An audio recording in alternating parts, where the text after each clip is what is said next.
And I noticed that especially people who are like left brain thinking, more mathematical thinking, tend to think that human behavior is very complicated.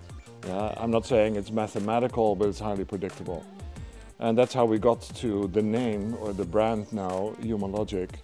During your courses, you taught us about social versatility. It's a very important term, and human ability. And you also mentioned about self-awareness and empathy. If two people are fighting over whether a machine should be painted red or blue, the issue is not about red or blue, but the issue is psychological. It is between two people who are fighting to be heard by the other and probably feel unheard, because who cares whether a machine is red or blue?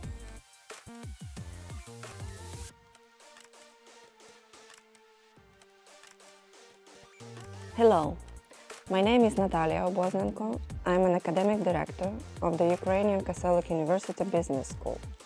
And we have a great guest today, a visiting professor from Netherlands, Dirk Geertsema.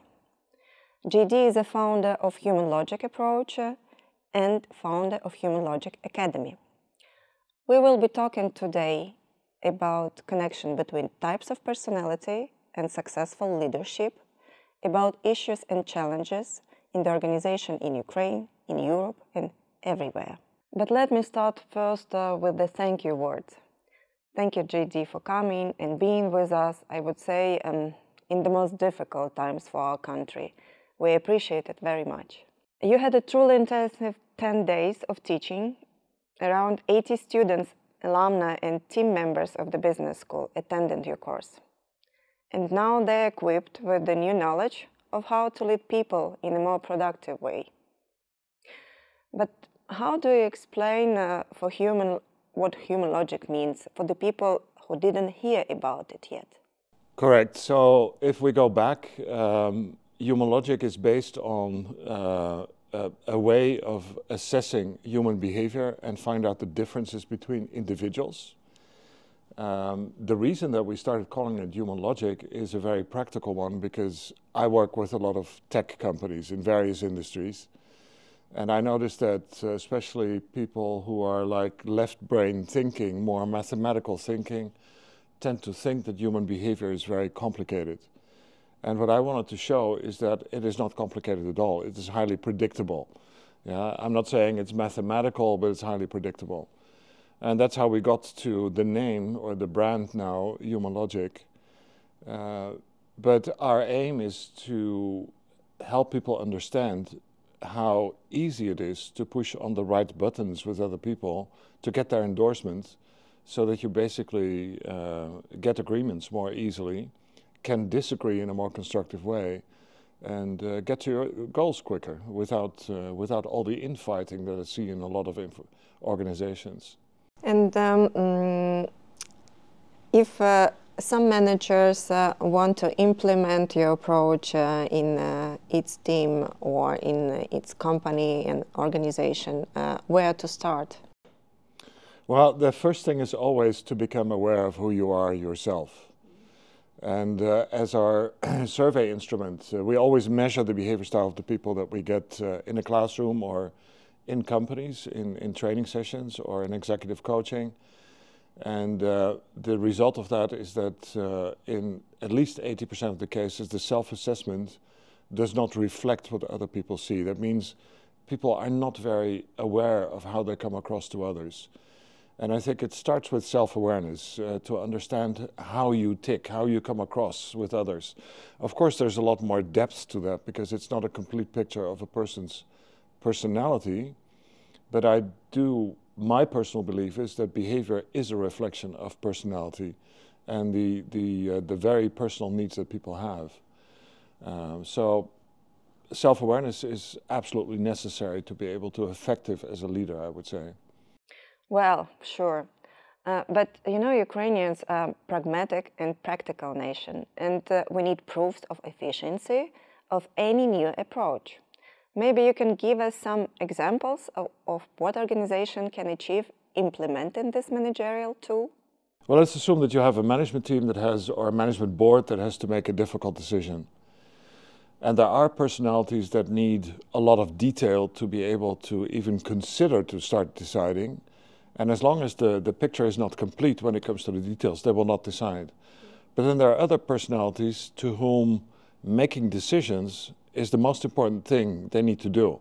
That means that shows that is typically something they need with their personality. And these people will clash. Because the one who is very decisive is not necessarily into a lot of details, whereas the person who is in all the details may not be perceived as very decisive, which is nonsense. They just need to have the right details. And they may clash because of that reason.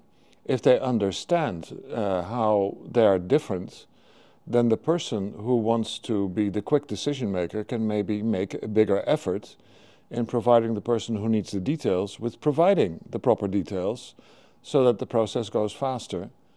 And typically the personalities that need a lot of details, they're very hesitant to make or admit mistakes.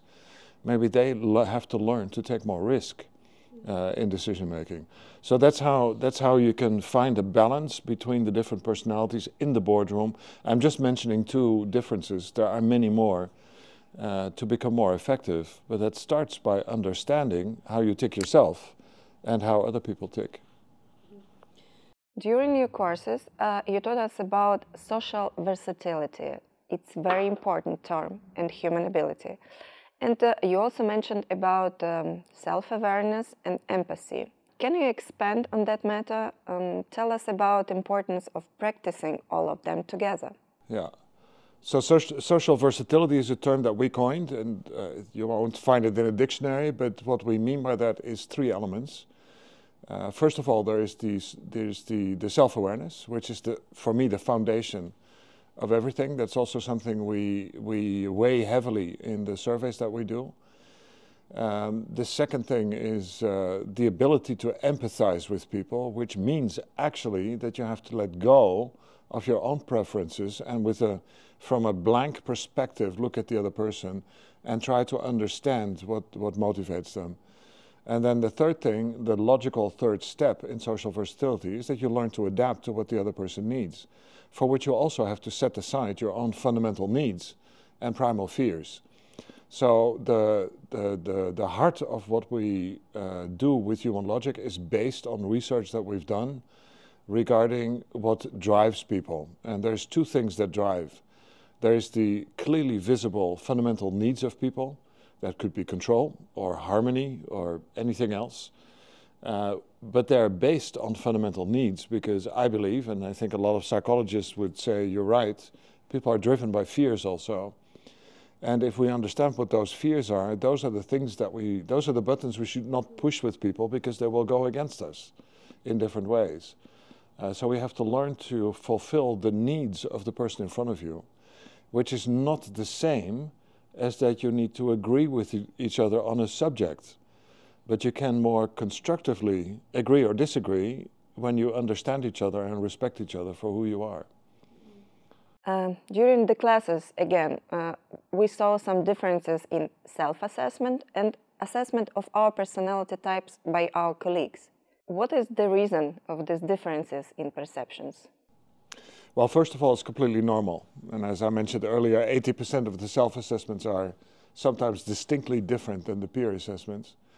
There can be all kinds of reasons for that. So it's, for me, impossible to put my finger on it without knowing a person and interviewing that person. But that could be that your self-assessment reflects what you would like to be or what you feel you should be based on the environment. Or what your parents told you what you should be. There could be all kinds of reasons. But the thing is, it's not that important. I think what is relevant is how your peers perceive your behavior, provided that they give you that feedback in the survey without a filter. And that's why I see a little bit of an issue in Ukraine, which I think relates to probably cultures of the past, in which when you measure among leaders, they very often come out more assertive and more guarded than that they really are. And that is probably how their respondents perceive how they should judge them because they are in a leadership role. And that is something that I, in a different environment, for 20 years already have tried to address, not just in Ukraine. I mean, this also applies to other cultures and other nations, mostly with a more power-distant and more masculine culture. And I don't want to be judgmental with these words about the Ukrainian culture, because I think Ukraine is finally becoming itself again, if I may say so, if I'm allowed to say so, after so many years of different influences from the outside. But we see this in a lot of cultures, and this is one of the things we try to achieve with these sessions with leaders, that the best strength of a leader is actually being authentic, because that's what people will trust. It doesn't matter what your behavior style is or what the basis of your personality is. Of course, you need the skills to be a leader, but when it comes to personality, it is important that you realize who you are and that you're authentic in that, because people tend to trust authenticity and not people playing a role. Does it make sense what I'm saying? Well said, JD, but in reality, it's not so easy to be authentic. Can you suggest some steps towards self-awareness and authenticity? How to train those characteristics or skills, maybe? Well, we designed Human Logic, among others, to create that authentic self-awareness with people. And again, this is not just for Ukraine. This is the same thing you see elsewhere. Depending on the culture, culture has influence on how people believe that they should act in certain functions, so culture plays a role. But what we try to do, whether it's executive coaching or training in companies or classes in business school, is to just make the participants aware, but also create the dialogue about it. Yeah, also this week we had a dialogue about that, and people were willing to discuss that, and some confirmed, yes, this is right. The way people see me is not who I am, and I would like to change that. How can I change that? And that's a very valid and valuable dialogue. And I know that some people certainly go home with the idea, okay, I need to really think about how I can be more myself in my leadership role, because they give me that feedback. But it's not easy to change a culture that has been engrinded in a society. I'm not saying in a culture, I'm saying in a society for so many years. And that will take time to do that. Okay, good. Let's move further. And how about spreading the knowledge about behavioral styles within the company? Because if even top manager or only an employee get this knowledge about his own or her own behavioral style, but nobody else in the organization know how to deal with this. And actually, maybe it helps then company and subordinates and peers and maybe also like owners and founders also know this approach and practice it. So it would be easy for me now to say, yes, let's all have training. That would be good for my business. But let's be a little bit more granular here. I think that what people who understand this and who are willing to implement Human Logic, first of all, for themselves, to become more self-aware, become better leaders, what they can do is very simply, when they have a meeting with their people, to pay attention to what the dynamics in the room are and address those dynamics with the team when it happens, to give people feedback on the dynamic that is taking place and maybe helping or hindering the progress in the team. And I don't ask them to start quoting Human Logic or the book or using the terms. You can also explain this to people without using the terms. And then I would assume, as good leaders, that they also have appraisal meetings with their people in which they evaluate their performance and make plans for the future with them. There they can actually go deeper and help their staff find out what they see when it comes to the fundamental needs of their employees, and help them also to create a better self-awareness. And again, they don't have to give a training, but they can use what they've learned and what they can put their finger on in the dynamics in the team to help people understand. Yes, well, a lot of work for managers, and we earlier had a discussion about the difference between management and leadership, and that's also in the first chapter of my book. I'm very clear about that. Managers, if they want, being a manager is doing things right. I think leaders, and we all know this quote, need to do the right things, and that starts with with motivating, getting their people motivated to perform more and better with fewer resources. Yeah, because that's of course always a struggle.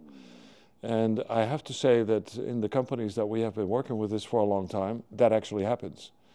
Yeah, it is easier to get to consensus on where the strategy should go. People are more become more dependent on each other, work together better. There is less need for hierarchy because people will take initiative based on what they believe they should do, and there are simply fewer struggles between people. And I have a strong statement here that a lot of people disagree with, and that is that if two people are fighting over whether a machine should be painted red or blue, the issue is not about red or blue, but the issue is psychological. It is between two people who are fighting to be heard by the other and probably feel unheard, because who cares whether a machine is red or blue? So you understand my reasoning? Yes. This is highly simplified, but at the same time, I do believe that problems in management teams are for 80% emotional and just for 20% really about the subject. Well, I see we have a lot of things to do in the business school because we also took decision to implement human logic approach in our organization. And let's talk about your personality type. You said that you're a driver. That's what my colleagues measure when my style gets measured. And you accept it, you know. Yes. And as you said also, driver has a mission, and he's on the mission every day. I think for our audience will be interesting to know what is your mission to come to Ukraine now? Because you can have your calm life in Europe or elsewhere, but you decided to come to Ukraine in person. And actually, you accepted quite an intensive schedule of activities. Why? What is your mission? Okay, this goes beyond human logic, to be honest, and it's a very kind question. I thank you for that. I get that question a lot, and I have answers at multiple levels. The first one is Ukraine grew on me in the last 20 years. I've seen two revolutions take place at Maidan, 2004 and 2014. I was there. That touched me, and that it takes a lot of time to understand a country and a culture, but I've seen the changes after 2014 especially, and I've noticed that. And as I said, Ukraine grew on me, and I grew fond of Ukraine. I've got a lot of friends in Ukraine, many, many friends. Which brings me to one element about Ukraine that I really appreciate. Friends are loyal. Friendships are for a long time. Yeah, and that is, I find that amazing. That's one thing. So that's at a really emotional level. But then there's something else, and that goes deeper. I am an ex-military. I know what's happening in the world because I have a lot of interest in contemporary history. I have lived in the United States, I've lived in the Netherlands, I've been traveling to 53 countries in my life, and I've seen a lot of things happen, but there's always been, and now this becomes political.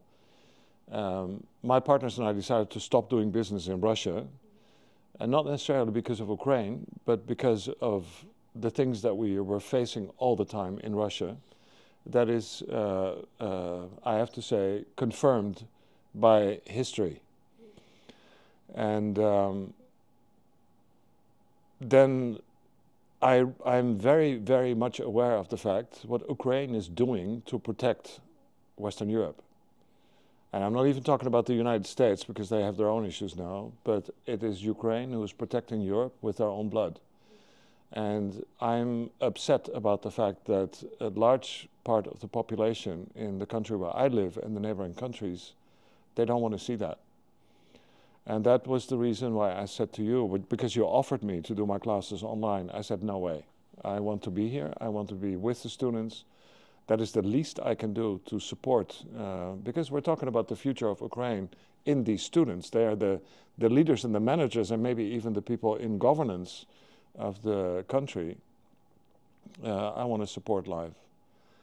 So that's my personal motive to be here. Apart from the fact that I love teaching, yeah, that is of course. And when it comes to teaching, my mission is to help people understand that their life can be a lot easier if they understand the weirdness of other people, and first of all of themselves, because they are just as weird as other people. Yeah, that's where our misunderstandings start. That, of course, is my basic mission with what I do, and I'm very passionate about human logic. Yeah, it's true. We also became inspired by human logic after last week, and I hope our students also appreciate it. And actually, business is very important for Ukraine, you know, and especially now in the wartime, because it's a pillar of our strong economy, and it's a pillar of stability, and it's a pillar of hope. And now we know that human logic can make it stronger. And if you ask you what leader needs to do in its company to become more efficient, more productive, and remain human-centrist, what will you advise them? Okay, this is going to take half an hour. Okay. Okay, so when a lot of managers, they're thinking about metrics.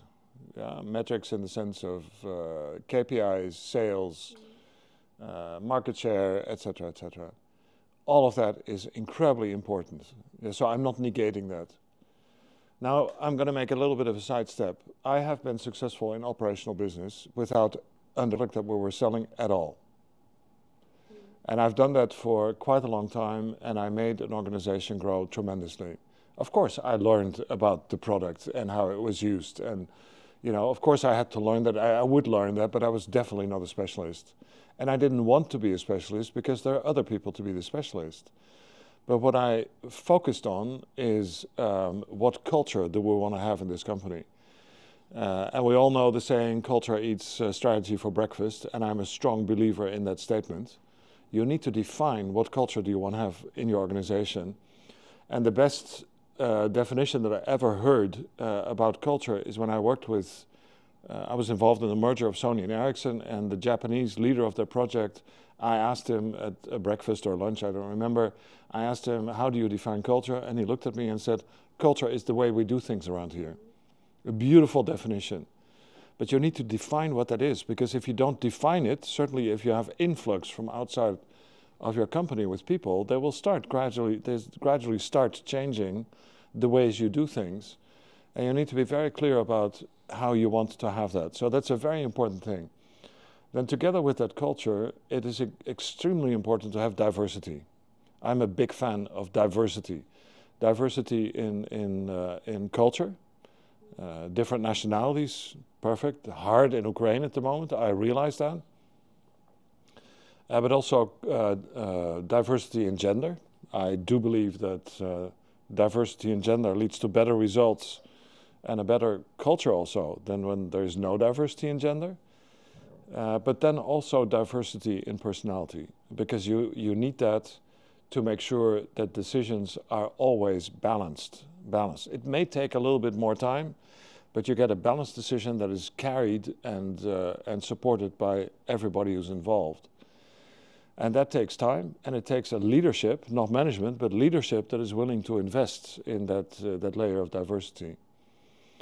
And then leaders have to be, they have to be honest and true to culture and vision and mission and objectives, the goals of an organization, and not to their own goals, which requires a certain amount of selflessness. As a leader, you need to have the ability to be selfless.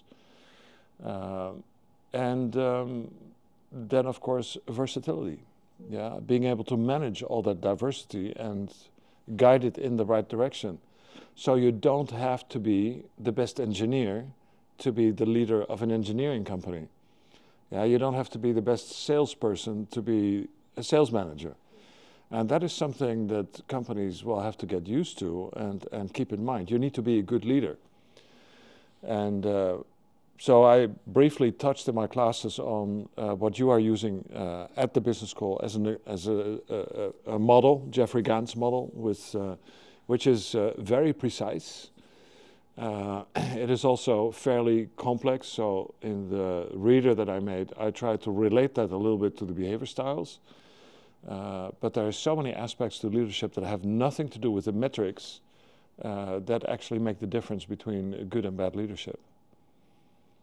So, JD, I think we gave to our listeners enough of information to ignite their curiosity. Thank you for this conversation. It was inspiring, as always. And since you promised to come again soon, we are looking forward to the next exciting learning journey. Thank you very much. There's one thing I would like to add. I've had 2 wonderful classes this week and last week. And part of that was the depth in which also the students challenged what we were talking about. And that was beautiful. And that's what I would like future students also to do. Let's have a good challenging discussion about leadership in general, but also the human logic aspect of that. So I look forward to that. Now we have challenge from your side to enroll bravest, curious students ever possible. Absolutely. Thank you very much. Thank you. Bye.